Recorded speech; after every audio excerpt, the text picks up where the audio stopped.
बोलिए प्रेम से श्री सद्गुरु महाराज की जय। श्री सद्गुरु महाराज की जय। श्री सद्गुरु महाराज की जय। नमामि अमित ज्ञान रूपं कृपालं अगम बोधदाता सुबुद्धि निधि विशालं क्षमाशीलयति धीर गंभीर ज्ञानम् धर्म कील दृढ़धीर समधीर ध्यानम् जगत त्राणकारी अघारी उदारम् भगत प्राण रूपं दयागुण अपारम् नमो सतगुरु ज्ञान दाता सुस्वामी नमामि नमामि नमामि नमामि नमामि नमामि नमामि नमामि। महाराज सद्गुरु है राजन को राजा है जिनकी कृपा से सर्व काजा भने में ही सोई परम गुरु नमामि नमामि नमामि नमामि नमामि नमामि नमामि नमामि नमामि। श्री सद्गुरु महाराज की जय। अव्यक्त रूप में परमाराध्य संत सद्गुरु महाराज के पावन कमल चरणों में बारंबार नमन। तीर्थों को भी पावन करने वाले वंदनीय साधु समाज के श्री चरणों में कोटि सह नमन। आदरणीय सत्संग प्रेमी गुरुजनों, भक्तिमती माताओं एवं धर्मशीला बहनों, आप लोगों को सर्वविदित हो चुका है कि यह त्रिदिवसीय संत मत सत्संग का आयोजन हमारे आदरणीय कैलू यादव जी की परलोकवासिनी धर्म पत्नी लहसुनिया देवी के अस्थूल शरीर छूटने के उपरांत उस दिवंगत आत्मा के परम कल्याण के लिए यह संत मत सत्संग का आयोजन किया गया है। इस संत मत सत्संग के द्वारा ज्ञान योग युक्त एकमात्र ईश्वर भक्ति का संदेश दिया जाता है, उपदेश दिया जाता है।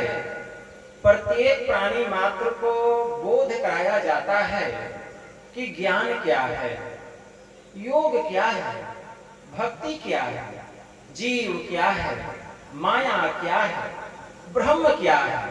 इन सभी रहस्यमयी बातों का ज्ञान सत्संग के माध्यम से यह जो जीव अबोध बना हुआ है, सत्संग श्रवण करते करते एक दिन वह सुबोध और परम ज्ञानी हो जाता है। अभी संत स्तुति और गुरु वंदना से पाठ का शुभारंभ हुआ। हम लोगों ने अति ही मनोयोग पूर्वक भक्ति युक्त ढंग से पाठ का श्रवण किया। तत्पश्चात श्री रामचरितमानस सार सटीक तृतीय सोपान अरण्य कांड से भी हम लोगों ने पाठ का श्रवण किया। पाठ के क्रम में भगवान श्री राम के मुखारविंद से माता सबरी को नवधा भक्ति का उपदेश देते हुए हम लोग श्रवण कर रहे थे।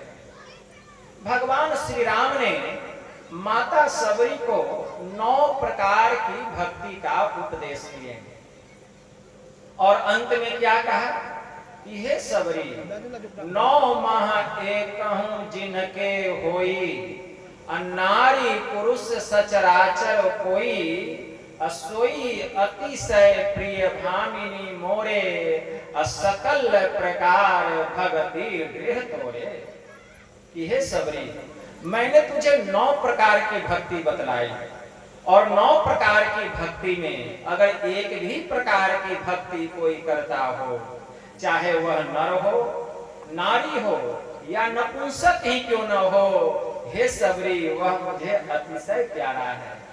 लेकिन हे भामिनी तू तो 9 प्रकार की भक्ति में निपुण है, कुशल है, प्रवीण है, तू तो भक्ति के परम प्रकाष्ठा को प्राप्त कर चुकी है। तो जब भगवान स्वयं कह रहे हैं कि तू 9 प्रकार की भक्ति में निपुण है, कुशल है, प्रवीण है, तू तो भक्ति की परम प्रकाष्ठा को प्राप्त कर चुकी है, तो फिर माता सबरी को 9 प्रकार की भक्ति का उपदेश देने की जरूरत क्या आन पड़ी भगवान को? जरूरत क्या था जब 9 प्रकार की भक्ति में माता सबरी निपुण थी? फिर ऐसी क्या जरूरत आन पड़ी? तो भगवान श्री राम ने माता सबरी को नवधा भक्ति का उपदेश नहीं किया, माता सबरी को माध्यम बना करके संसार के समस्त मानवों को नवधा भक्ति का उपदेश दिया कि इस तरह हमारी भक्ति करनी चाहिए। माता सबरी को माध्यम बनाए। तब भगवान कहे प्रथम भगति संतन कर संगा। सबरी मेरी पहली भक्ति है संतों का संग करना, क्योंकि संग का रंग लगता है। जैसे का हम संग करेंगे उसी प्रकार हमारे मन के ऊपर रंग चढ़ेगा। संत दीनदयाल जी महाराज की वाणी में आया, जैसा संग वैसा रंग, ज्ञान बढ़े गुणवान के संगति, ध्यान बढ़े तपसी संग किन्हे, मोह बढ़े परिवार के संगति, लोभ बढ़े धन में चित दिन्हे, क्रोध बढ़े नर मूढ़ के संगति, काम बढ़े त्रिया संग किन्हे, ज्ञान विचार विवेक बढ़े, कभी दिन सुसज्जन संगति किन्हे। ज्ञान घटे नर मूढ़ के संगति, ध्यान घटे चित विषय भरमाही, तेज घटे पर नारी के संगति, बुद्धि घटे बहु भोजन खाए, प्रेम घटे नित ही कुछ मांगत, मान घटे नित पर घर जाए, कह दयाल सुन रे मन मूरख, अरे पाप घटे हरि के गुण गाए। संत दीनदयाल जी महाराज की वाणी में जैसा संग वैसा रंग, जैसे का हम संग करेंगे उसी प्रकार हमारे मन के ऊपर में रंग चढ़ेगा। ज्ञान बढ़े गुणवान के संगति, अगर हम गुणी लोगों का संग करेंगे तो ज्ञान बढ़ जाएगा। ज्ञान बढ़े गुणवान के संगति, अध्यान बढ़े तपसी संग किन्हे, अगर तपस्वी का संग करेंगे, साधकों का संग करेंगे तो ध्यान बढ़ने लगेगा। मोह बढ़े परिवार के संगति, अगर हम अपने मन को अधिक बेटा में, बेटी में, पति में, पत्नी में, माय में, बाप में, भाई में, भौजाई में लगा के रखेंगे तो परिवार से मोह बढ़ जाएगा, उसको छोड़ने का मन नहीं करेगा, लट्ठा लग जाएगा। स्वामी रामकृष्ण परमहंस ने बड़ा अच्छा कहा, माई और दाई जब कटहल काटती है तो हाथों में सरसों का तेल लगा लेते हैं। जानते हो क्यों? क्योंकि कटहल का लट्ठा हाथ में नहीं लगे और कटहल भी आसानी से कट जाए। उसी प्रकार हे संसारी जीव, हे संसारी जीव, उसी तरह तुम भी जब संसार का काम करो तो भगवत भजन रूपी सरसों तेल से अपने हृदय को इतना तर बतर कर लो कि संसार का, ममता का, माया का लट्ठा तुम्हारे हृदय में नहीं लगे, तब संसार का काम है। इसीलिए मोह बढ़े परिवार के संगति, लोभ बढ़े धन में चित दिन है। अगर 99 के चक्र में अपने मन को लगा करके रखेंगे तो लोभ बढ़ जाएगा। 999 रुपया आ गया, भिक्षा मांगते मांगते 999 रुपया हो गया, लेकिन जब 999 रुपए हो गया तब दुख हो गया। जब 999 हो रहा था उस समय दुख नहीं था, लेकिन अब दुख हो गया। जब तक 999 रुपया नहीं था कोई दुख नहीं था, लेकिन जैसे 999 हुआ दुख हो गया।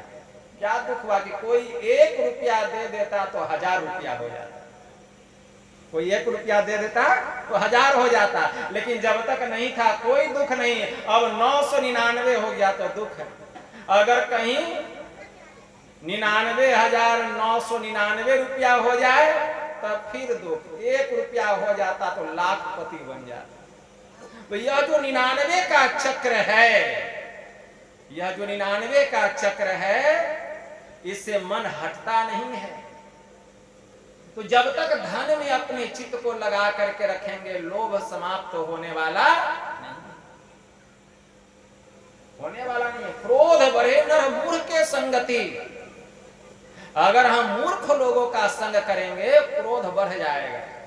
काम बढ़े त्रियासंग किन्हे, अगर स्त्री पुरुष का संग और पुरुष अधिक स्त्री का संग करेगा तो उसके अंदर की कामनाएं बढ़ जाएगी, वासनाएं बढ़ जाएगी, कामना कभी खत्म नहीं होगा।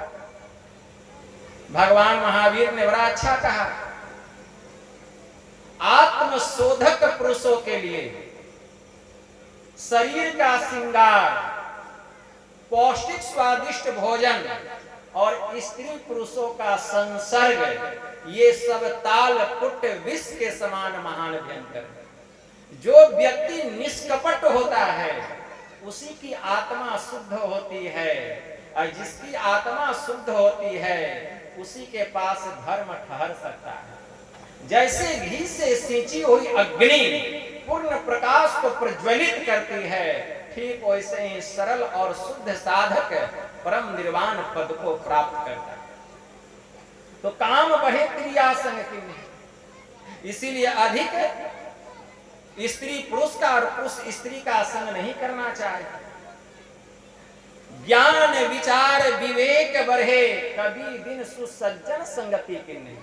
ज्ञान विचार और विवेक तीनों एक साथ बढ़ जाते हैं जब हम सदा सज्जनों की संगति करते हैं। ज्ञान घटे नर मूर्ख के संगति, मूर्ख लोगों का संग करेंगे ज्ञान घट जाएगा। ध्यान घटे चित्त विषय भरमाही, अगर अपने चित्त को हमेशा विषय में, रूप में, रस में, गंध में, स्पर्श में और शब्द में लगा करके रखेंगे, हमारा ध्यान घट जाएगा। महोपनिषद में बड़ा अच्छा मंत्र आया है, भारो विवेकिनः शास्त्रम भारो ज्ञानम च रागिनः अशांतस्य मनोभारो अभारो अनात्मविदो बपुः। अविवेकी के लिए शास्त्र भार है, रागी के लिए ज्ञान भार है, अशांत मनुष्य के लिए मन भार है, और जो आत्मज्ञानी नहीं है उसके लिए यह शरीर ही भार है, उसके लिए यह शरीर ही भार है। इसीलिए स्वामी रामकृष्ण परमहंस ने कहा, अगर सूखी हुई दिया सलाई की कांटी हो तो एक ही बार मसाले पर घसने से भग करके जल उठती है। अगर दिया सलाई की कांटी भींगी हुई हो तो मसाले पर घिसते घिसते कांटी टूट जाती है लेकिन जलती नहीं है। ठीक उसी प्रकार विषय वासना हीन मन में एक ही बार उपदेश करने पर उसके भीतर में ज्ञान और भक्ति का उदय होता है, लेकिन विषय वासना लवलीन मन में, प्रवीण मन में हजारों बार उपदेश करने पर भी उसके ऊपर कोई प्रभाव नहीं पड़ता है, कोई प्रभाव नहीं पड़ता है। इसलिए ज्ञान विचार विवेक बढ़े, कभी दिन सज्जन संगति किन्हे। ज्ञान घटे नर मूर्ख के संगति, ध्यान घटे चित विषय भरमाही, तेज घटे पर नारी के संगति। अगर पुरुष पर स्त्री का और स्त्री पर पुरुष का संग करती है तो उसका ब्रह्मचर्य समाप्त होता है, चेहरे का चमक समाप्त हो जाता है, तेज समाप्त हो जाता है, वह ध्यान साधना से नीचे गिर जाता है और निश्चित उसका पतन होता है। फिर कितना भी प्रयास कर ले, जब तक उसका पाप धुलता नहीं, साधना में उसकी उन्नति नहीं होती, वह शिखर पर चढ़ाई नहीं करता है। संत कबीर साहब ने कहा, गंग जमुन बिचरेतवा तह मलिया बाग लगाया रे, आ एक कच्ची कली तोरी के मलिया बहुत पछताया रे, आ गिरी पर्वत की माछरी आ भव सागर आया रे, आ कहे कबीर धर्मदास से जमवा बंसी लगाया। इसीलिए संत दीनदयाल जी महाराज कहते हैं, बुद्धि घटे बहु भोजन खाए। अगर बहुत अधिक ठूस ठूस कर भोजन कर लेंगे और कहेंगे कि यह तो प्रसाद है, बुद्धि भ्रष्ट हो जाएगी। मन भावे सो खावता आ इंद्रिन केरे स्वाद, आ नाक तरक पूरन करे आ कौन कहे प्रसाद। जो जो मन भा रहा है खा रहे हैं, कहते यह तो बाबा प्रसाद है, प्रसाद है, खा रहे हैं। अरे मन भावे सो खावता आ इंद्रिन के रे स्वाद, आ नाक तलक पूरन कहे आ कौन कहे प्रसाद। वह प्रसाद है नहीं, तब क्या भूखे रहें? भूखे भी नहीं रहना है, भूखे भी नहीं रहना है। संत जालंधर नाथ जी महाराज की वाणी में आया, थोड़ा खाए तो कल्पे झलपे, आ घनो खाए रोगी, आ दोनों पखा की संधि विचारे ताको बिरला जोगी। इतना भी कम भोजन नहीं करना है कि मन में कल्पना रह जाए, मन कल्पते रह जाए कि थोड़ा और खाते, और इतना भी अधिक नहीं खा लेना है कि हम बीमार पड़ जाएं, अब उठ नहीं सके, अब हमको चारपाई चाहिए लेटने के लिए। इतना भी अधिक भोजन नहीं कर ले, ठीक है ना। तो न भोजन कम करना है न बेसी करना है। भगवान महायोगेश्वर श्री कृष्ण ने अर्जुन से कहा, युक्ताहार विहारस्य। भगवान महायोगेश्वर श्री कृष्ण कहते हैं कि युक्ताहार विहारस्य, मतलब युक्ताहार न तो अधिक खाना है और न ही कम भोजन करना है, न तो अधिक घूमना है और न ही कम घूमना है। युक्त चेष्टस्य कर्मसु, भगवान कह रहे हैं न तो अधिक सोना है और न तो अधिक जागरण करना है, न तो अधिक सोना है और न ही अधिक जागरण करना है। मध्य में रह करके जिसका सोना, जागना, खाना, पीना, घूमना फिरना नापा तौला हुआ हो, जो संयम में रह करके ध्यान करता है, भक्ति करता है, तो यही योग एक दिन उसके समस्त दुखों का नाश कर देता है।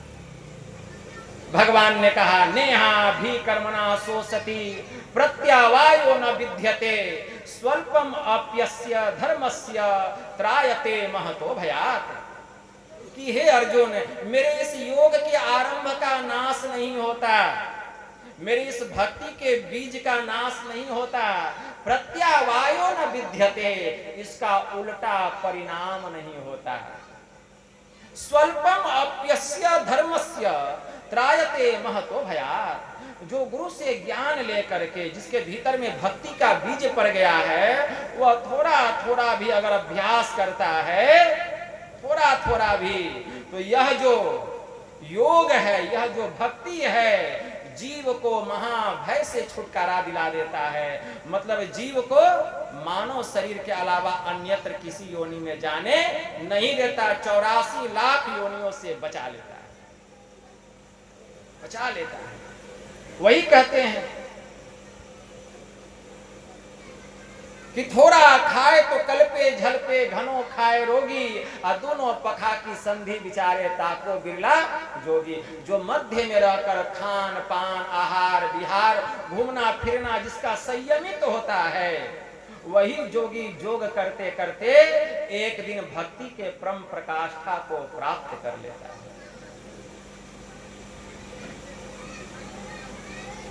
इतना ही नहीं, कहते बुद्धि घटे बहु भोजन खाए, अप्रेम घटे नित ही कुछ मांगत, अमान घटे नित पर घर जाए। अगर हम नित्य प्रतिदिन अपने सगे संबंधी से, अपने पड़ोसियों से कुछ मांग रखेंगे तो उनके हृदय में मेरे प्रति जो प्रेम है वह प्रेम समाप्त हो जाएगा। अगर नित्य प्रतिदिन जो हम साल में एक बार अपने रिश्तेदार के यहाँ जाते थे, अगर बराबर जाने लगेंगे तो जो हमारा मान सम्मान होता था वह मान सम्मान घट जाएगा। इसीलिए मान घटे नित पर घर जाए, कह दयाल सुन रे मन मूर्ख है, अब पाप घटे हरि के गुण गाए। इसीलिए कुछ घटाना है तो पाप को घटाइए, इसके लिए सत्संग कीजिए। इसीलिए प्रथम भक्ति संतन कर संगा, मेरी पहली भक्ति है संतों का संग करना, संतों का संग करना। लेकिन संत की संगति हो तब ना, हमारे पास वैसी आंख नहीं है कि हम पहचान सके कि कौन संत है और कौन असंत है। संत कहते किसको है?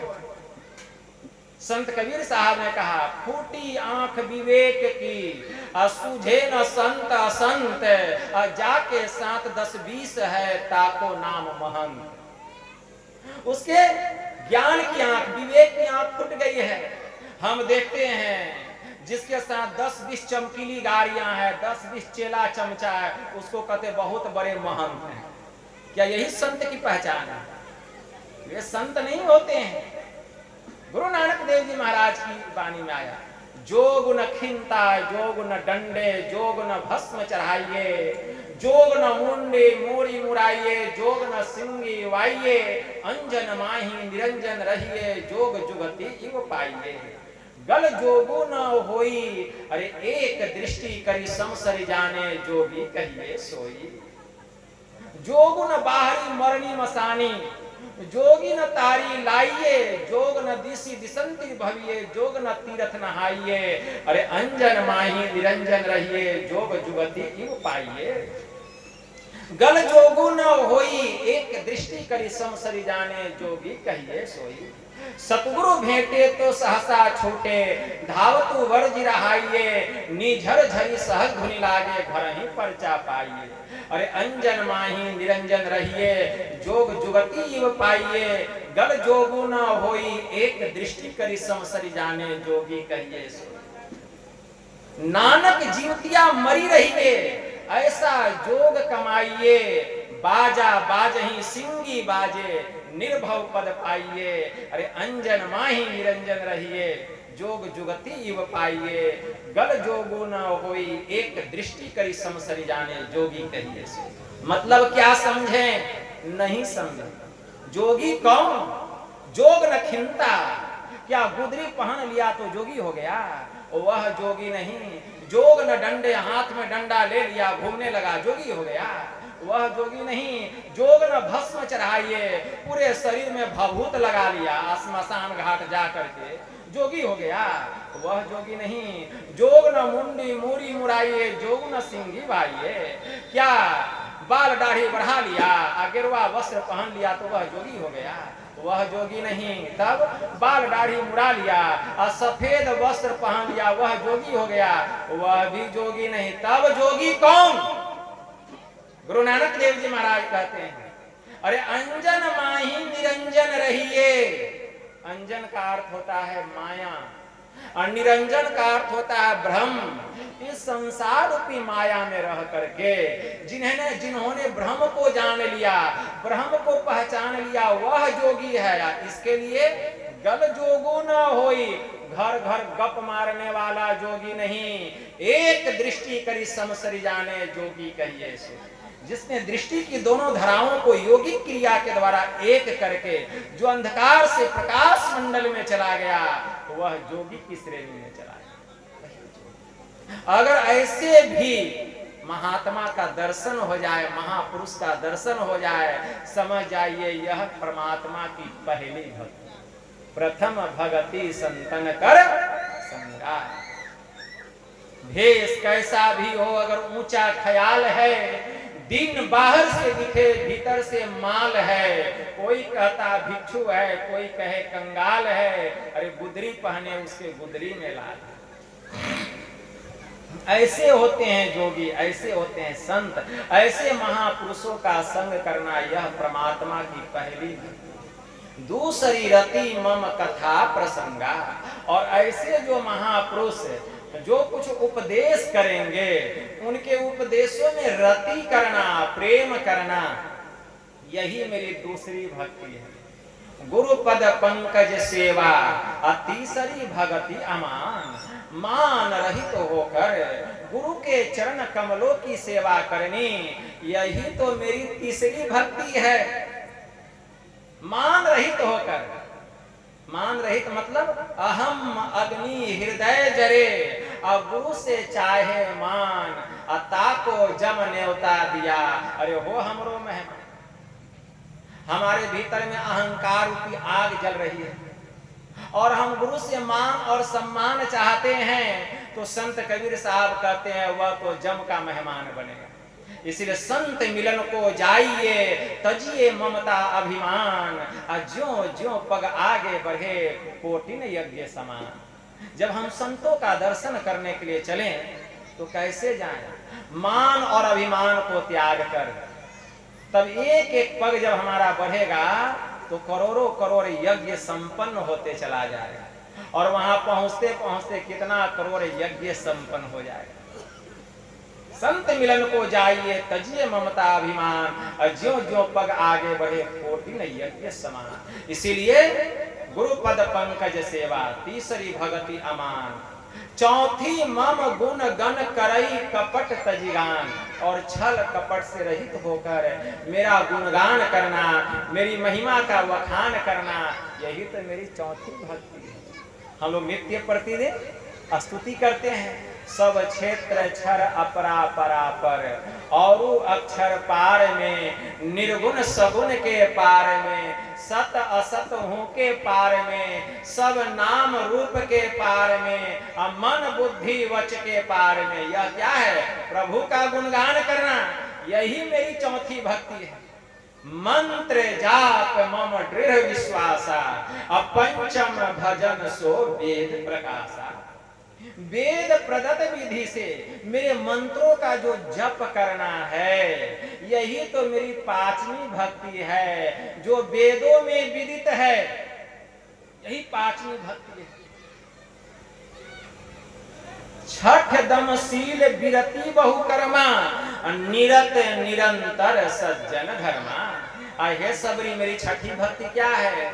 दम की साधना करना, इंद्रियों का निग्रह करना, बहुत से कर्मों को करने से विरक्त होना, और सदा सज्जनों के धर्म के अनुकूल काम करना, यही मेरी छठी भक्ति है। यहाँ ध्यान देने योग्य बात है, ये सूक्ष्म भक्ति है। भगवान क्या कह रहे हैं? भगवान करें छठ दमशील विरति बहुकर्मा, मतलब मेरी छठी भक्ति क्या? दम की साधना करना, इंद्रियों का निग्रह करना, और बहुत से कर्मों को करने से विरक्त होना। बहुत से कर्मों को करने से विरक्त कौन होगा? और सदा सज्जनों के धर्म के अनुकूल काम करना। तो बहुत से कर्मों को करने से विरक्त कौन होगा? हमारे गुरु महाराज कहा करते थे कि सभी धर्मों से वही छूटेगा जो कि सभी कर्मों से छूटेगा, क्योंकि कर्म करने से ही धर्म होता है। जब तक हम कर्म नहीं करेंगे तो धर्म कैसे होगा? तो कर्म करना पड़ेगा।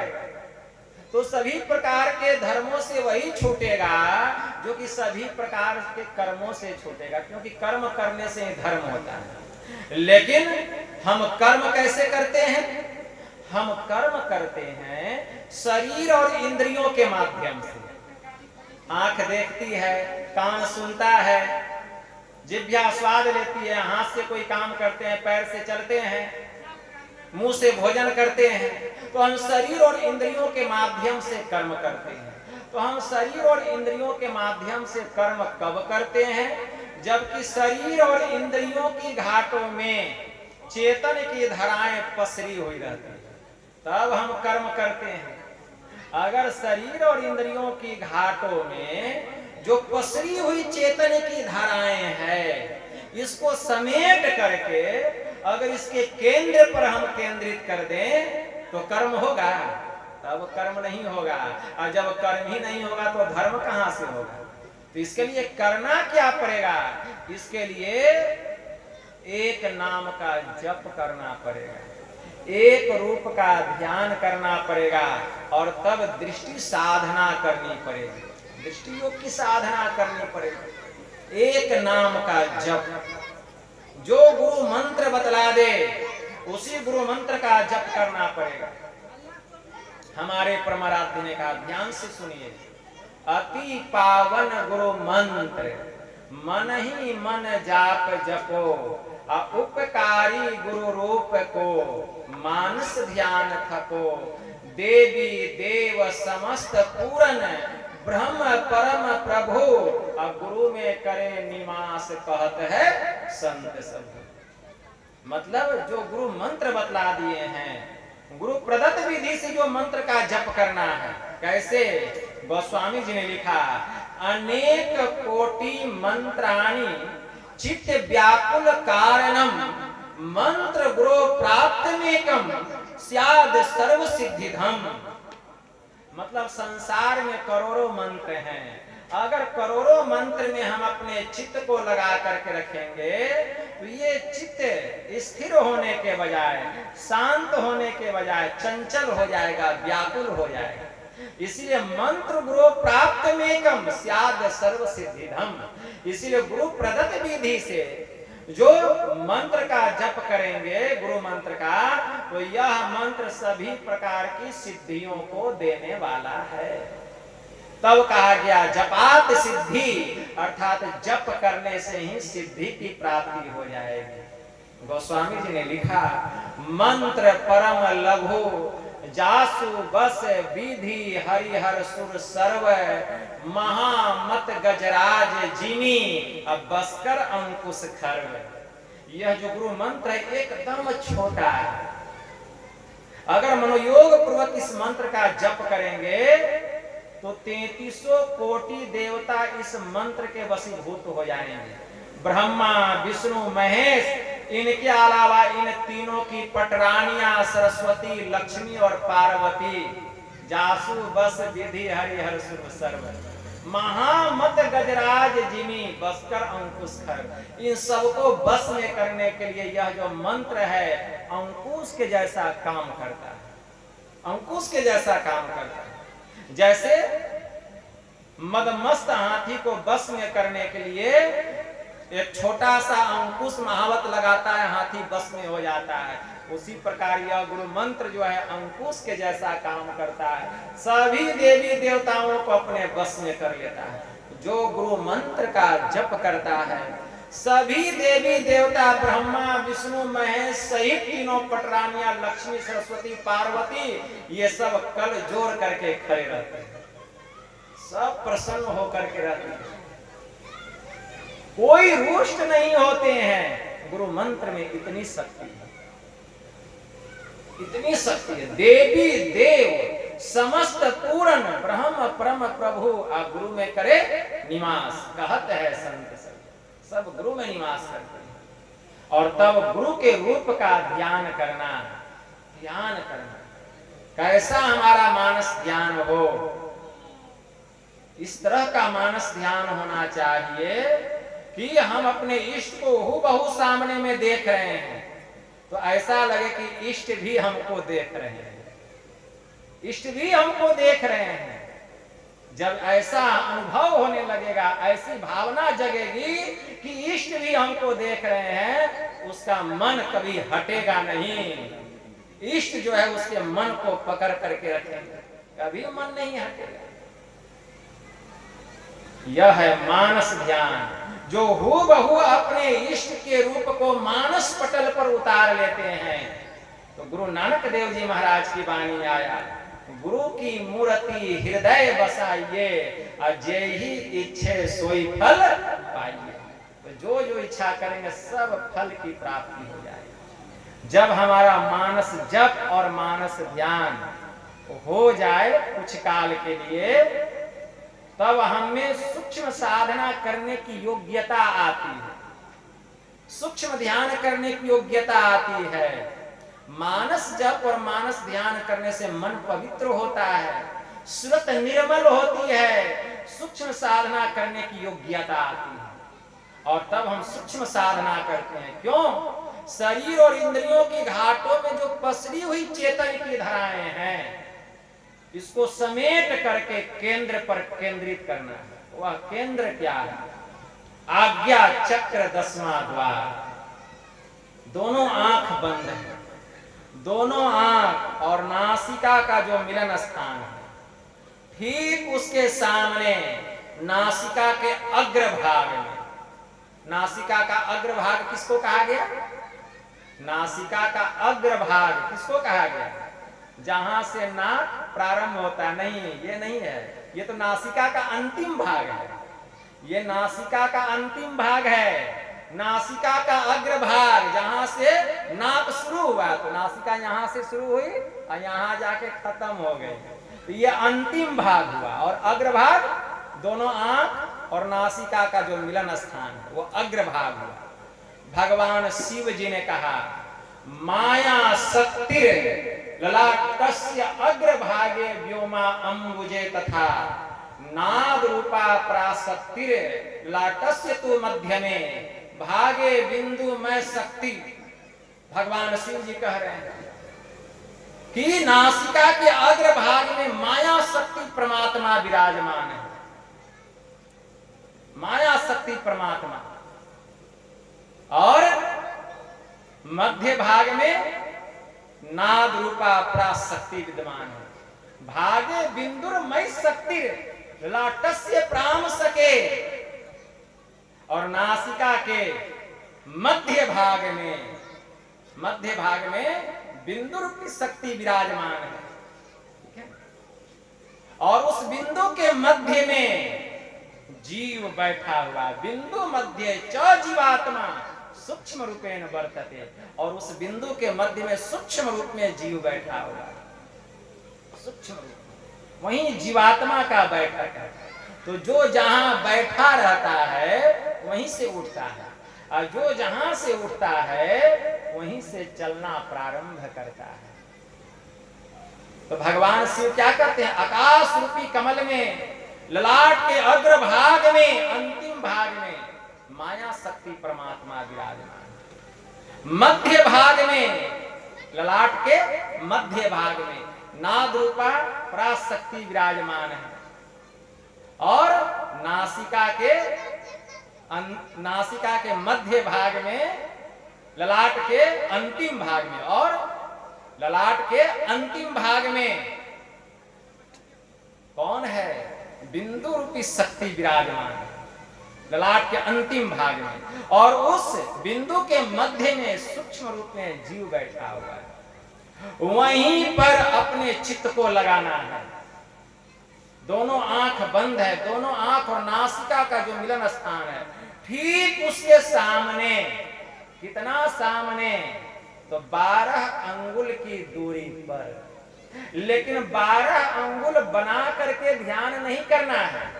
एक अनुमान से गुरु निर्दिष्ट स्थान पर, जहां गुरु बतलाए हैं देखने के, वहां एकदम दोनों आंख बंद है, एकदम सामने में अंधकार के मध्य में टकटकी लगा करके ख्याल से, सिमटी हुई निगाह से देखना है। केवल देखना है। मन भागेगा, मन को समेट समेट करके वहां लगाना है। जितना बार मन भागे, जहां जहां मन भग जाए, ताही तह तह से तत्क्षण अब फेरी फेरी ले आइए, लगाइए ध्यय में आपन, ऐसे ही करी प्रत्याहार, धारणा धारण धरी के, अरे हारे में ही औरो आगे बढ़िए, चाहिए धर धारा धरी। दृष्टि योग अभ्यास अति ही करत कंपनी सहज ही छुटे, प्रौर होवे सुरत तब तिल दरवाजा टूटे, नजर की जोर से अरे हारे में ही लगे टकटकी, खूब जोर बर जोर से। ज्योति मंडल की सैर झकाझक झांकिए, तिल डिग जुगनो ज्योति टका टक ताकिए, होत बिज्जू उजिया नजर थिर न रहे। अरे हारे में ही सूरत कांपती रहे। अरे ज्योति दृढ़ क्यों गए? देखिए कैसा आनंद आता है, कितनी शांति मिलती है, कितना भीतर में सुकून मिलता है, मन को कितनी खुशी मिलती है। वैसा सुख तो इस संसार में भी नहीं। इस तरह मन को वहां लगा करके देखना चाहिए। देखते देखते क्या होता है, संत पलटू साहब की वाणी में आया, दृष्टि की दोनों धार जाकर के मिलती है। जैसे जैसे सिमटाव होता है, जितना दृष्टि का सिमटाव होगा उतना अंधकार का सिमटाव होगा। यह जो पर्वत के समान अंधकार अभी दिखाई दे रहा है, यही पर्वत के समान जो अंधकार है तिल बिंदु के समान हो जाता है। क्यों? आपकी दृष्टि सिमट गई। जैसे सुई के छेद में जब डोरा पिरोना होता है तो दृष्टि को कितना समेट लेते हैं, केवल सुई का छिद्र ही दिखाई दे, अगर नहीं दिखाई दे तो डोरा सुई के छेद में नहीं घुसेगा। ठीक उसी प्रकार भीतर में इतना दृष्टि को समेट लेना है, उस अंधकार में, पर्वत के समान अंधकार में मध्य में ध्यान लगाना, एकदम सामने। यह अंधकार एकदम तिल बिंदु के समान हो जाएगा, काले रंग के तिल के समान। और तब दृष्टि की दोनों धार उस तिल बिंदु पर जाकर के टकराएगी, और जैसे तिल बिंदु पर जाकर के टकराएगी वह तिल खिड़की खुलेगी, तिल खिड़की खुलेगी, धमाकेदार शब्द होगा। संत पलटू साहब कहते हैं, फूटी गया आसमान शब्द की धमक में, अरे लगी है गगन में आग सुरती की चमक में, शेष नाद और कमठ सभी लगे कांपने। जितने स्वर्गीय देवी देवता हैं हाहाकार मच जाएगा, सब कांपने लगते हैं। कौन महापुरुष हैं जिनकी गति हमारे तक हो रही है? शेष नाग और कमठ सभी लगे कांपने। अरे हमारे पलटू सहज समाधि की दशा खबर नहीं आती, समाधि लग जाती है, फिर अपना शरीर का भी खबर उसको नहीं रहता है। वही सूरत है, जब दृष्टि की दोनों धार मिलती है, अंधकार का मंडल फटता है, तो सूक्ष्म द्वार में सूरत प्रवेश करती है और अंधकार को पार करके प्रकाश मंडल में जाती है। प्रकाश मंडल में तजो पिंड चढ़ी जाओ ब्रह्मांड ही, जो वीर हो अपेलो सुस्मन दृष्टि, शिष्ट जो तीर हो बिंदु नाद अगुवाए तुम ही ले जाएंगे। अरे हारे में ही ज्योति सहनाद की सैर कराएंगे। तब देखिए, तब साधक जो है अंधकार से प्रकाश मंडल में जाता है, शरीर और इंद्रियां काम करना बंद कर देती है, दम की साधना में हम निपुण हो जाते हैं, कुशल हो जाते हैं, प्रांगत हो जाते हैं। वह जो साधक है, वह साधक सभी प्रकार के कर्मों से, धर्मों से वही छूटेगा जो कि सभी प्रकार के कर्मों से छूटेगा, क्योंकि कर्म करने से ही धर्म होता है। ऐसे साधक से जितने कर्म होते हैं वह प्रकाशित कर्म होते हैं, और वही साधक सज्जनों के धर्म के अनुकूल काम करता है। मतलब झूठ, चोरी, नशा, हिंसा, व्यभिचार, ये 5 पाप उसको छू भी नहीं पाता है, स्पर्श नहीं कर पाता है। लेकिन जब तक साधक अंधकार मंडल में रहता है, उससे चोरी भी होगा, भूल भी होगा, कभी व्यभिचार भी हो जाएगा, उससे कभी भी पाप हो सकता है, कभी भी भूल हो सकता है। संत राधा स्वामी जी महाराज की वाणी में आया, सखी क्यों देर लगाई, चटक चढ़ो 9 द्वार, इस नगरी में तिमिर समाना, अब भूल भ्रम हर बार। जब तक इस नगर में रहोगे अंधकार में, कभी भूल होगा, कभी भ्रम होगा, एक बार नहीं बार बार होगा। इसलिए खोज करो अंतर उजियारी, छोड़ चलो 9 द्वार। इसलिए 9 द्वारों को छोड़ो और 10वें द्वार में प्रवेश करो, 10वें द्वार में प्रवेश करो। तो सभी प्रकार की इंद्रियों से वही छूटेगा, सभी प्रकार के धर्मों से वही छूटेगा जो कि सभी प्रकार के कर्मों से छूटेगा, क्योंकि कर्म करने से ही धर्म होता है। और कर्म करते हम शरीर और इंद्रियों के माध्यम से। जब शरीर और इंद्रियों की घाटों से चेतन की धार का सिमटाव हो जाएगा तो फिर हम कर्म कैसे करेंगे? और जब हम कर्म ही नहीं करेंगे तो धर्म कहां से होगा? वह व्यक्ति जो है सदा सज्जनों के धर्म के अनुकूल काम करेगा। सज्जनों का धर्म क्या है? झूठ, चोरी, नशा, हिंसा, व्यभिचार, वह पंच महापापों से मुक्त हो जाएगा। उससे जितने भी कर्म होंगे प्रकाशित कर्म होंगे, उससे जितना भी कर्म होगा समाज का कल्याण होगा, जीव के कल्याण के लिए होगा। यही मेरी छठी भक्ति है। छठ दम शील विरति बहु कर्मा, अनिरत निरंतर सज्जन धर्मा, यही मेरी छठी भक्ति है। यह है छठी भक्ति। अतब सातम सम मोहि मैं जग देखा, अमोते संत अधिक करी लेखा। ऐ सबरी, मेरी सातवीं भक्ति क्या? समता को प्राप्त करना। संसार में जितने रूप हैं सभी रूपों में मेरे स्वरूप को देखना, और हमसे भी बढ़ करके संत को समझना, हमसे भी बढ़ करके संत को समझना। यही तो मेरी सातवीं भक्ति है। मतलब समता को प्राप्त करना। समता को कौन प्राप्त करेगा? जो कि मनोनिग्रह की साधना करेगा, जो शब्द साधना करेगा, नदानुसंधान की साधना करेगा।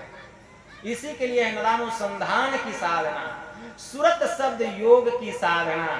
जो अंधकार से प्रकाश मंडल में चले जाते हैं तो गुरु महाराज उनको नाम का दान देते हैं। क्या का दान देते हैं? नाम का दान। और उनको बतलाते हैं कि 5 शब्द है। 5 शब्द क्यों? क्योंकि 5 मंडल है। अब पांचों मंडल का 5 केंद्र है। बिना केंद्र का कोई मंडल ही नहीं बन सकता। यह जो स्थूल मंडल है, इस स्थूल मंडल का भी केंद्र है। स्थूल मंडल और सूक्ष्म मंडल की जो संधि है, आज्ञा चक्र 10वां द्वार, जहां पिंड और ब्रह्मांड की हद मिली है, वह स्थूल मंडल का, स्थूल जगत का केंद्र बतलाया गया। आज्ञा चक्र 10वां द्वार। सूक्ष्म मंडल और कारण मंडल की जो संधि है, वह सूक्ष्म मंडल का केंद्र है त्रिकुटी महल। कारण मंडल और महाकारण मंडल की जो संधि है, वह कारण मंडल का केंद्र है महाशून्य। महाकारण मंडल और केवल्य मंडल की जो संधि है, वह महाकारण मंडल का केंद्र है भंवर गुफा। महाकारण मंडल का केंद्र है और केवल्य मंडल के केंद्र स्वयं परम पिता परमात्मा बतलाए।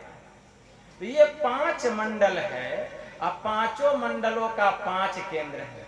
अब प्रत्येक केंद्र से केंद्रीय नाद हो रहा है, वह नाद बतलाते हैं गुरु महाराज। इसी के लिए नदानुसंधान की साधना। अनुसंधान का मतलब खोज, मतलब नाद की खोज करना, शब्द की खोज करना। तब हम शब्द साधना करते हैं, शब्द साधना करते हैं। और गुरु महाराज जो शब्द बतलाए हैं, उस शब्द को हम सुनने का प्रयास करते हैं। अपने भीतर में अनहद प्रकार का शब्द हो रहा है। सूक्ष्म मंडल में नाना प्रकार के शब्द गुरु महाराज की वाणी में आया। सुरती दर्श करण को जाती, तकती तीसरी तिल खिड़की, ज्योति बिंदु ध्रुव तार इंदु लखी, लाल भानु झलकी, बजत विविध विधि अनहद सोरा। 5 मंडलों की संत मते का सार भेद यह, बात कही उनकी असमझा में ही, अरे लखा नमुना बात है सतहित की। सुरती दरस करन को जाती, तकती तीसरी तिल की। वहां शोर हो रहा है, अनहद प्रकार के नादों की वर्षा हो रही है। सूक्ष्म मंडल जो केंद्रीय नाद है गुरु बतलाते हैं, उस केंद्रीय नाद को हम पकड़ते हैं सूक्ष्म मंडल में। सूक्ष्म मंडल के केंद्रीय नाद को, और उस केंद्रीय नाद को पकड़ करके हमारी सूरत सूक्ष्म मंडल के केंद्र पर सहस्त्र दल कमल को पार करती हुई त्रिकुटी महल पर चढ़ाई करती है। तब हमारी सूरत वह नाद त्रिकुटी महल में जैसे जाता है वह वहीं लय हो जाता है, लेकिन सूरत त्रिकुटी महल को पार करके आगे निकल जाती है। त्रिकुटी महल को पार करके आगे निकल जाती है, कारण मंडल में जाती है। यहाँ सूरत पर जो अंतःकरण की इंद्रियां थी, मन बुद्धि चित्त और अहंकार, यह भी छूट जाता है। क्यों? मन बुद्धि चित्त अहंकार की त्रिकुटी लग दौर, कह दरिया इनके परे रंकार की ठौर। इसके परे तो शब्द ही शब्द है, ठीक है। तब सूरत जो है कारण मंडल में जाती है। कारण मंडल यह अदृश्य जगत है, यह अरूप जगत है। कारण मंडल और महाकारण मंडल, इसको अपना कोई प्रकाश नहीं है, लेकिन यहाँ शब्द होता है और शब्द से प्रकाश निकलता है। शब्द होता है और शब्द से प्रकाश निकलता है। जो सूरत वहां प्रवेश करती है, सूरत भी प्रकाशित होती है। जैसे जैसे चेतन आत्मा पर से आवरण उतरते जाता है, वैसे वैसे यह चेतन आत्मा प्रकाशित होते जाता है। यहाँ भी अनहद प्रकार के शब्द होते हैं। अनहद प्रकार के शब्दों में जो केंद्रीय नाद है वह गुरु बतलाते हैं। कारण मंडल के केंद्रीय नाद, उस केंद्रीय नाद को पकड़ करके हमारी सूरत कारण मंडल के केंद्र पर चढ़ाई करती है। कारण मंडल का केंद्र क्या है? कारण मंडल का केंद्र है महाशून्य। महाशून्य पर चढ़ाई करती है। जैसे महाशून्य पर सूरत चढ़ाई करती है, कारण मंडल का केंद्र वहां लय हो जाता है, फना हो जाता है। लेकिन सूरत उससे भी आगे निकल जाती है। कहाँ जाती है? महाकारण मंडल में। महाकारण मंडल यह विशाल विषम घाटी के समान है। यहाँ तीनों गुण, सतोगुण, रजोगुण और तमोगुण, तीनों गुण सम अवस्था में रहते हैं। तीनों गुण सम अवस्था में रहता है। यहीं से मंडल में विकृति होती है। कारण मंडल में सतोगुण, सूक्ष्म मंडल में रजोगुण और स्थूल मंडल में तमोगुण। फिर तीनों गुण आकर के यहाँ आके बंध जाता है, बंध जाता है। यहीं से विकृति होती है मंडल में। इसको साम्य अवस्था धारिणी जरात्मिका मूल प्रकृति मंडल कहा गया। यहाँ भी अनहद प्रकार के शब्द होते हैं। अनहद प्रकार के शब्दों में केंद्रीय शब्द है महाकारण मंडल का गुरु बतलाते हैं। उस केंद्रीय शब्द को सूरत पकड़ती है और पकड़ करके कहाँ जाती है? महाकारण मंडल के केंद्र भंवर गुफा पर चढ़ाई करती है। वह शब्द भंवर गुफा में जाकर के फना हो जाता है, लय हो जाता है। क्योंकि जो शब्द जहां से आता है फिर वहीं जाकर के लय हो जाता है। लेकिन सूरत भंवर गुफा में प्रवेश करके अपने निज मंडल में जाती है। अपने निज मंडल में कहाँ? केवल्य दशा को प्राप्त करती है। जड़ से चेतन अलग हो जाता है। जड़ से चेतन अलग हो जाता है। जड़ और जो चेतन की गांठ है खुल जाती है। जीव को अपने निज स्वरूप का ज्ञान होता है कि मैं कौन हूं। अपने स्वरूप का ज्ञान होता है। सूरत अकेली अवस्था में हो जाती है। देखती है कि जैसा मेरा स्वरूप है सामने में वैसा ही ब्रह्म का स्वरूप है। दोनों में कोई अंतर ही नहीं है। मतलब जो आत्मा है वही परमात्मा है और जो परमात्मा है वही आत्मा है। दोनों में कोई अंतर नहीं है। संत कबीर साहब को कहना पड़ा, स्वरूप अखंडित व्यापी चेतनस्य चेतन, ऊंचे नीचे आगे पीछे दाहिने बाएं अनन्य, बढ़ते बड़ा छोड़ते छोटा, अम्मी ही ते सब लेखा, सबके मध्य निरंतर वह साईं, दृष्टि दृष्टि सो देखा, चाम चश्म सो नजरी न आवे, खोजू रूह के नैना, चुन चगुन बजुद न मानो ते सुभा नमुना ऐना। जैसे ऐना सब दर्शावे, जो कुछ भेष बनावे, जो अनुमान करे साहब का सो साहब दर्शावे। जाही रूह अल्लाह के भीतर, अते ही भीतर के ठाई, रूप रूप हमारी आस है, हम तो दुनहु के साई। जो कोई रूह आपनी देखा, सो परमार्थ को देखा, कहे कबीर स्वरूप हमारा साहब का दिल देखा। मतलब जिसने अपनी आत्मा को जान लिया उसने परमात्मा को पहचान लिया। दोनों में कोई अंतर नहीं है। लेकिन फिर भी परमात्मा को देख रहे हैं, लेकिन इस आत्मा का परमात्मा से मिलन नहीं हुआ। क्यों? वहां पारदर्शी कांच की अलमारी लगी हुई है।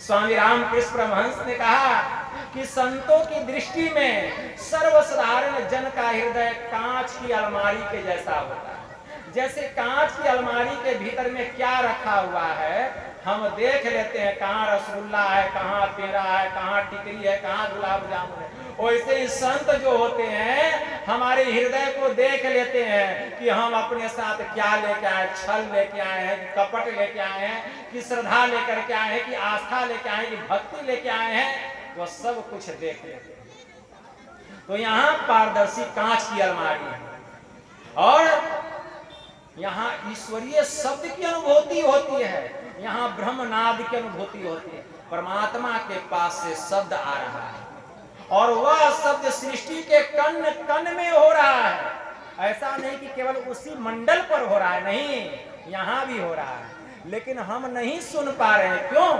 क्योंकि चेतन आत्मा शरीर और इंद्रियों में बंधी हुई है, माया और मोह में लटकी हुई है, फंसी हुई है, इसलिए उस शब्द की अनुभूति नहीं हो रही है। जब सभी मोह माया के बंधनों से हम स्वतंत्र हो जाते हैं, जब सभी आवरणों को हम पार कर जाते हैं, जब सभी जड़ के मंडल को पार करके हम निज मंडल में जाते हैं, तब उस शब्द की अनुभूति होती है, उस ब्रह्मनाद की अनुभूति होती है, जिसके संबंध में हमारे परमाराध्य ने कहा है स्फोट वही, उद्गीत वही, ब्रह्मनाद शब्द ब्रह्म ओम वही, अति मधुर प्रणव ध्वनि धार वही, है परमात्म प्रतीक वही, प्रभु का ध्वन्यात्मक नाम वही, है सार शब्द सत शब्द वही, है सत चेतन अव्यक्त वही, व्यक्तों में व्यापक नाम वही, है सर्वव्यापी ध्वनि राम वही,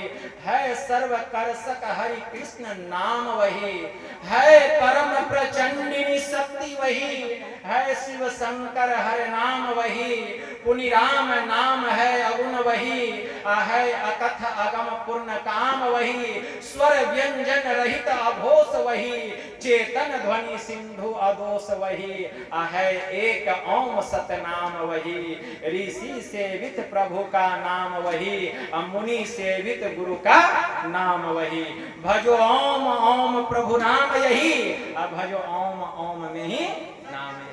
यही है वह ब्रह्मनाद, यही है वह सार शब्द। उस सार शब्द की अनुभूति होती है, यहाँ चेतन आत्मा प्रकाशित होती है। लोग कहते हैं यहाँ आत्मदृष्टि की प्राप्ति होती है। आत्मदृष्टि क्या होता है? यहाँ स्वतः आत्मा प्रकाशित होती है और उसी प्रकाशित आत्मा के द्वारा उस नाम का ज्ञान होता है, उस नाम की अनुभूति होती है। और चार जड़ मंडल के केंद्रीय शब्दों को सुरत पकड़ती थी, लेकिन चेतन मंडल में जो ब्रह्मनाद हो रहा है उसको सुरत नहीं पकड़ती है, बल्कि शब्द ही ब्रह्मनाद ही सुरत को पकड़कर अपनी ओर खींच लेता है और कहाँ लेके जाता है? जहां से वह शब्द आया था। वह शब्द कहां से आया था? ब्रह्म के पास से आया था। इस आत्मा को उस परमात्मा में ले जाकर के मिला देता है। सदा के लिए हम दुखों से मुक्त हो जाते हैं। फिर हम प्रभु प्रभु हम एक ही होई, द्वंद्व और द्वैत रहे नहीं कोई, अब में ही ऐसी आरती कीजे, अब भव में जन्म बहुरी नहीं लीजिए। फिर इस संसार में आना नहीं होता। मुंडकोपनिषद में मंत्र आया है, मुंडकोपनिषद में मंत्र आया है, यदा नद्या स्यन्दमानः समुद्रे अस्तं गच्छन्ति नाम रूपे विहाय, तथा विद्वान नाम रूपा द्विमुक्तः प्रात परम पुरुषमुपेति दिव्यम। जैसे निरंतर बहती हुई नदियां अपने नाम रूप का परित्याग करके जब समुद्र में जाकर के मिल जाती है तो उसकी संज्ञा सागर की नहीं, उसकी संज्ञा नदी की नहीं, समुद्र की हो जाती है। वैसे जो भक्तगण, जो साधक गण योगिक क्रिया के द्वारा भक्ति करते करते जो अपने नाम और रूप को त्याग करके जिनकी सूरत उस ब्रह्म में जाकर के समा गई है, फिर उनकी संज्ञा जीव की नहीं पीव की हो जाती है। गोस्वामी जी ने लिखा, सरिता जल जल निधि मह जाई समाई, हो ही अचल जिनी जीव हरि पाई। अमृतनाद में मंत्र आया, अघोषम अव्यंजनम अस्वरम च अकंठ ताल ओष्ठम अनासिकम च अरेफ जातम उभयोष्ट वर्जितम यदक्षरम नक्षरते कदाचित। वह जो ब्रह्मनाद है वह हर प्रकार के अनहद नादों से रहित है। वह जो ब्रह्मनाद है वह स्वर व्यंजन और प्रभृति के ज्ञान से रहित है। वह जो ब्रह्मनाद है वह हर प्रकार के रंग रूप रेखा से रहित है। वह जो ब्रह्मनाद है वह दोनों होठों के उच्चारण से रहित है। उसी को तू अक्षर ब्रह्म जान जिसका कभी नाश नहीं होता। इसी को भगवान शिव जी ने कहा, ब्रह्मांड लक्षणम सर्वदेह मध्य व्यवस्थितम सकारश्च नश्यन्ति निराकारो न नश्यति। इस शरीर में समूचा ब्रह्मांड फैला हुआ है जिसमें सगुण सकार का नाश होता है लेकिन निर्गुण निराकार का नाश नहीं होता। न वेदम वेद मिथ्या हो वेदो ब्रह्म सनातनम ब्रह्म विद्यारतो यस्तो विप्रो स वेद पारगः। वेद को वेद नहीं कहते हैं, नित्य सत्य ब्रह्म को ही वेद कहते हैं और ब्रह्म ज्ञान में निरत व्यक्ति को ब्राह्मण और वेद पारदर्शी कहते हैं। वैसे महापुरुषों को ब्राह्मण कहते हैं, विप्र कहते हैं। ब्राह्मण सबको नहीं कहा गया। संत चरणदास जी महाराज की वाणी में आया, ब्राह्मण सोई जो ब्रह्म पिछाने बाहर जाता भीतर आने पांचों बस करी झूठ न भाखे दया जनेऊ हृदय राखे आत्म विद्या पढ़े पढ़ावे परमात्म का ध्यान लगावे काम क्रोध मद लोभ न होई। चरण दास कहे ब्राह्मण सोई। और ऐसे ब्राह्मण एक केवल संत सद्गुरु होते हैं जिन्होंने कि ब्रह्म को जान लिया, ब्रह्म को पहचान लिया। ठीक है ना, ऐसे को विप्र कहा गया, ऐसे को ब्राह्मण कहा गया है। और ऐसे ब्राह्मणों के संबंध में मानस कहता है, गोस्वामी जी मानस में लिखते हैं, बंदौ प्रथम मही सुर चरना मोह जनित संशय सब हरना।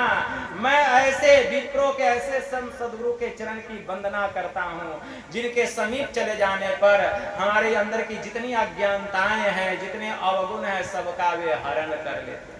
और वे हरण करने वाले कौन ब्राह्मण होते हैं? एक संत सद्गुरु।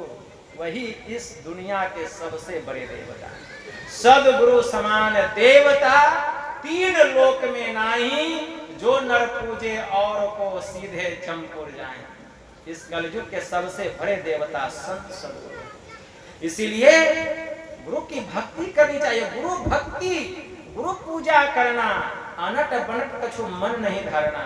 गुरु महाराज की वाणी में आया, हमारे गुरुदेव ने कहा, क्या कहते हैं, जो गुरु कृपा तनिहु विचारे मिटे कल्पना सोग है। अब गुरु समदाता साहिब नाही, गुरु गुरु जपिए लोग है। गुरु तजी और न चित्त बसाइए, गुरु गुरु गुरु गुरु नित्य है। और जपत रहिए में ही कर जोड़ी, और गुरु चरणन धरी चित्त। इसलिए एक गुरु की भक्ति करें और यह मान करके चलें कि जैसे गुरु हैं वैसे ही ईश्वर है। गुरु में और ईश्वर में कोई अंतर नहीं है। साहब से सतगुरु है, साहब कबीर को कहना पड़ा, साहब से सतगुरु भय, सतगुरु से भय साध, ये तीनों अंग एक है। गति कछु अगम अगाध, साहब मिले सतगुरु मिले, अंतर रहा नरेक, मनसा वाचा कर्मणा साधु साहब एक। गोस्वामी जी ने मानस में लिखा, संत भगवंत अंतर निरंतर नहीं कछु कीमती मति विमल कह दास। मैं अपनी निर्मल बुद्धि से कहता हूँ, संत में और भगवंत में कोई अंतर नहीं है। इसलिए गुरु से जुक्ति जान करके हम एक ईश्वर की भक्ति करें, इसी में हमारा परम कल्याण होगा। यही थोड़ा सा आप लोगों की सेवा में कहा। माइक भी देखते हैं बंद हो गया, तो यही थोड़ा सा आप लोगों की सेवा में कहा। इतना ही कहकर मैं गुरु महाराज के श्री चरणों में प्रेम पुष्प समर्पित करते हुए अपनी वाणी को विराम देता हूँ। बोलिए प्रेम से श्री सद्गुरु महाराज की जय।